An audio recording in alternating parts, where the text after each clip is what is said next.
What it is, family. Look, this is for anybody dealing with a narcissist and they flying monkeys.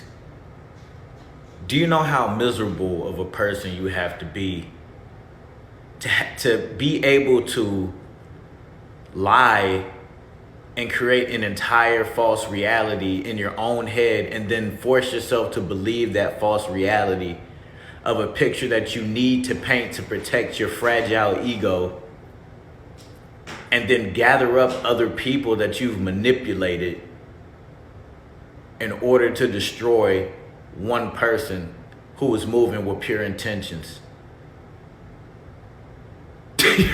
You know how miserable you have to be to create a false reality and force yourself to believe in that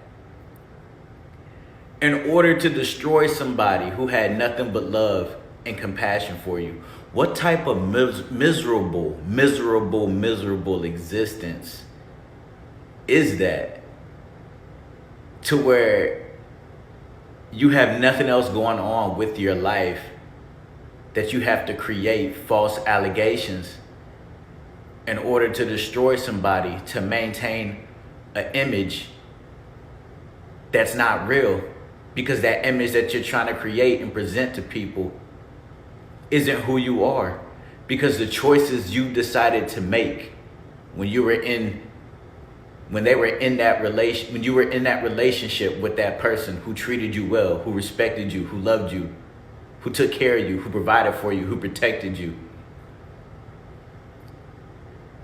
They did all of that for you, and you chose to move like a Jezebel spirit. You chose to move like a whore. And you can't even stand on the decisions that you chose to make. You had to lie. And then when the truth was discovered, you had to run and then start a smear campaign.